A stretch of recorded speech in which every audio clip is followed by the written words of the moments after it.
I know that if I had done that from the beginning, I probably would have had a lot more growth than I have.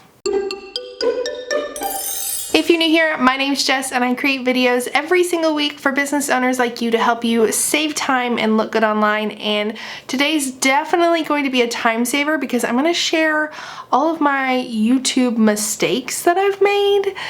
So let's just get to it. Now, when I started YouTube, I didn't really have a purpose. I didn't have like some specific goal in mind. I just thought like, maybe this will help my business. I don't know, let's see. Which if you watched last week's video, you'll know that it did and it still does.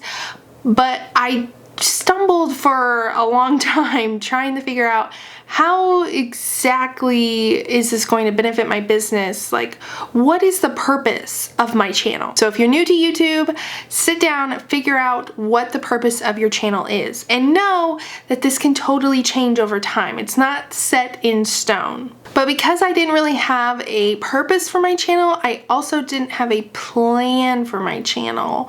And so I wanted it to help my business, but I didn't know how exactly. Was I trying to get clients or email subscribers or passive income, or what was the plan and how was I going to accomplish these things? So after you figure out the purpose of your channel, sit down and turn that into tangible goals, a list of what you want out of it and how you're going to do that. So if you want 5 clients a month from YouTube, what do you need to do to make that happen? Does that mean posting every week, twice a week? How are you going to drive traffic to those videos?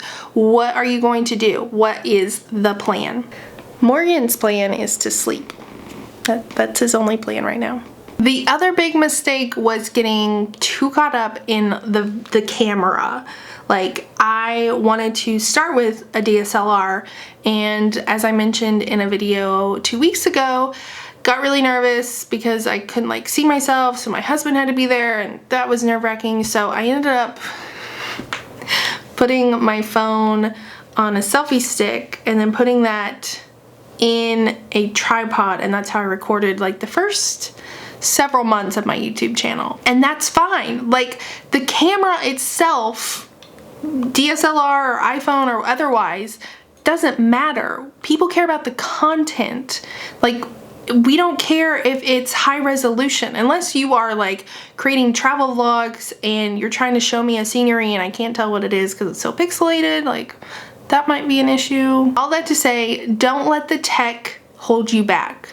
Record on your computer, go live on YouTube, use your iPhone, whatever. Just start recording. The other thing that my channel really lacked was story, like any connection between me and you. And so my videos were just like, here's what you're gonna learn, here's the tutorial, and we're done. Which was great. Lots of people learned stuff, got things accomplished on their website, blah, blah, blah. But that didn't want to make anyone subscribe. And I'm still working on this. I'm trying to get better. I know that I like being able to connect with other YouTubers. Like, when I watch them and they tell stories and they let me into their life, I learn more and I like them more, and so I want to do the same on my channel. I know that if I had done that from the beginning, I probably would have had a lot more growth than I have. Just remember that you don't have to be perfect when it comes to YouTube. You can stumble over your words, you can have bad lighting, you can be awkward, and still provide valuable content. So if you enjoyed today's video, be sure and give it a thumbs up and check out these videos for more YouTube tips.